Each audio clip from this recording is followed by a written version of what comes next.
हाय दोस्तों। आज का टॉपिक है मुस्लिम लॉ एंड निकाह। तो मुस्लिम होते कौन है?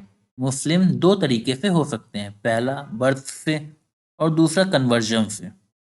बर्थ के केस में अगर दोनों ही पेरेंट्स मुस्लिम हो तो जो बच्चा होगा वो मुस्लिम होगा। और अगर कोई एक पेरेंट मुस्लिम हो और उस बच्चे को मुस्लिम की तरह रेस किया गया हो तो वो मुस्लिम कहलाएगा।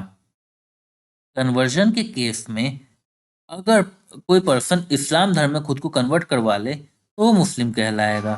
वहीं अगर कोई पर्सन पहले इस्लाम धर्म को फॉलो करता था, बाद में उसने खुद को किसी और धर्म में कन्वर्ट कर दिया, लेकिन वापस से उसने अपने आप को इस्लाम धर्म में कन्वर्ट कर लिया तो वो मुस्लिम कहलाएगा।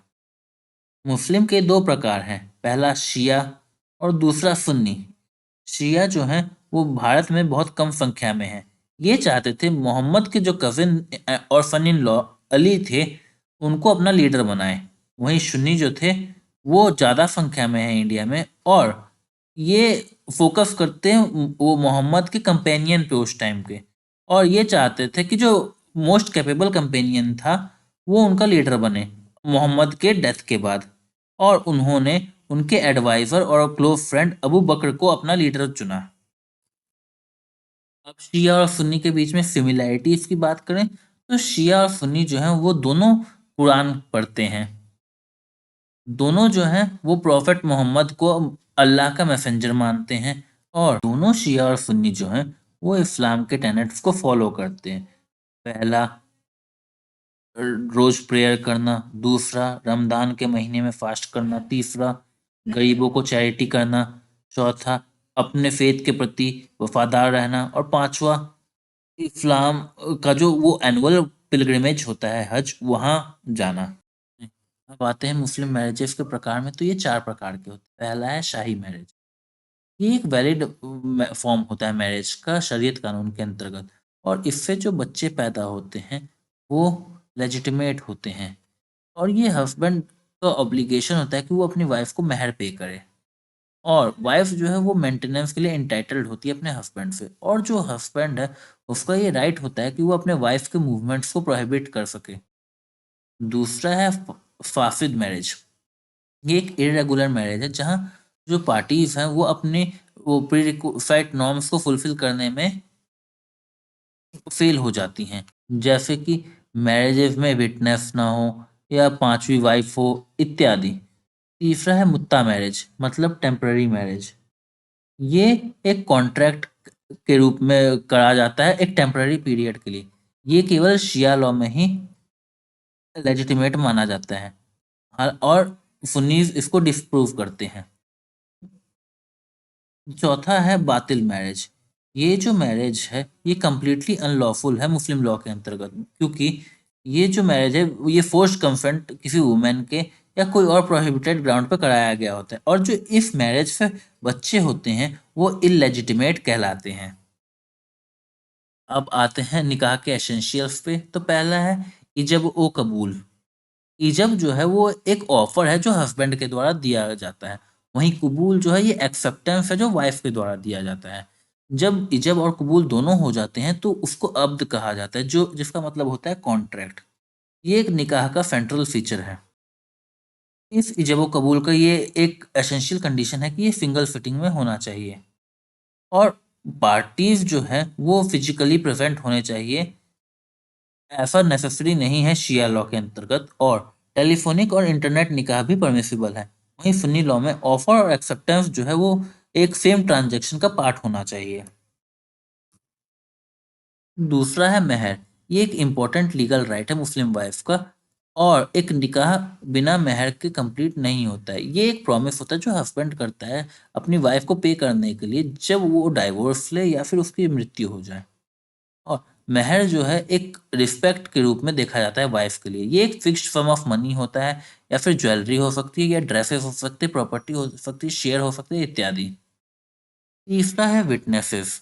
शिया लॉ में विटनेस की जरूरत नहीं होती है निकाह के टाइम में, लेकिन सुन्नी लॉ में एक मेल विटनेस होना जरूरी है, उसके साथ दो मेल या दो फीमेल विटनेसेस जरूरी होते हैं।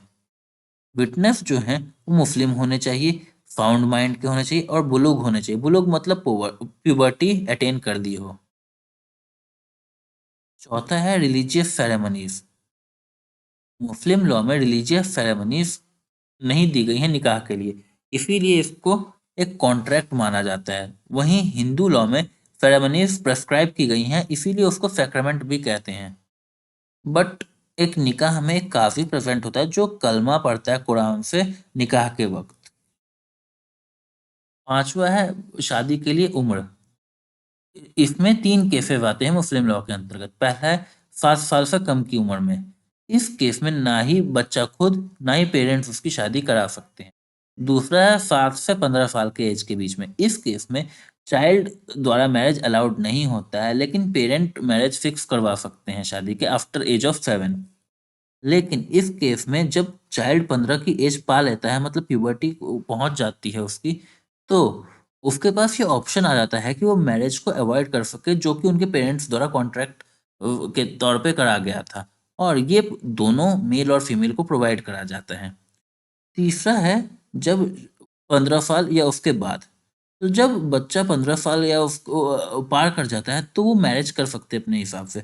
15 एक एज मानी जाती है पुबर्टी अटेन करने की, मतलब बोलोग होने की।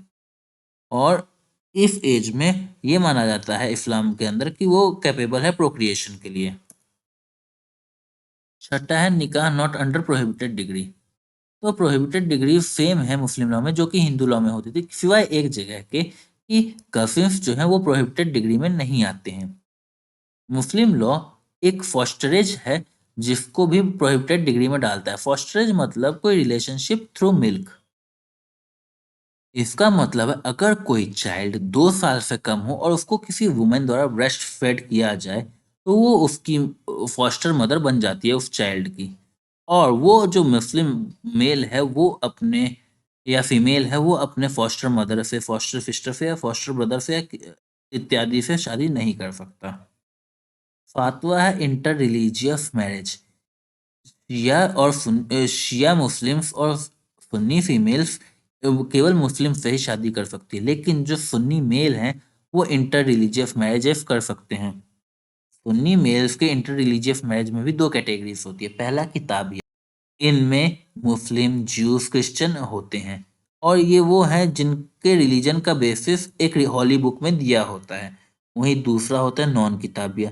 इसमें हिंदुइज्म, जहाँ जैनिज्म, बुद्धिज्म, सिखिज्म भी ऐड किए जाते हैं, और ये आइडल वर्शिप करते हैं, या फिर पारसीज जो फायर की वर्शिप करते हैं। अब आते हैं इस्लाम के अंतर्गत शादी के अंदर लिमिट्स में। तो एक जो मेल है वो एक साथ 4 वाइफ रख सकता है, मतलब वो एक साथ 4 विवाह कर सकता है। पॉलीगैमी जो है वो परमिटेड है इस्लाम के अंतर्गत। वहीं जो मुस्लिम फीमेल है वो केवल एक ही बार शादी कर सकती है, और पॉलीएंड्री अलाउड नहीं है इस्लाम के अंतर्गत। पॉलीगैमी मतलब एक समय पे एक से ज्यादा वाइफ होना, और पॉलीएंड्री मतलब एक समय पे एक से ज्यादा हस्बैंड होना। तो दोस्तों, ये था मुस्लिम लॉ और निकाह के बारे में। ऐसे ही अन्य वीडियोस के लिए विधिक मीडिया को फॉलो करें। धन्यवाद।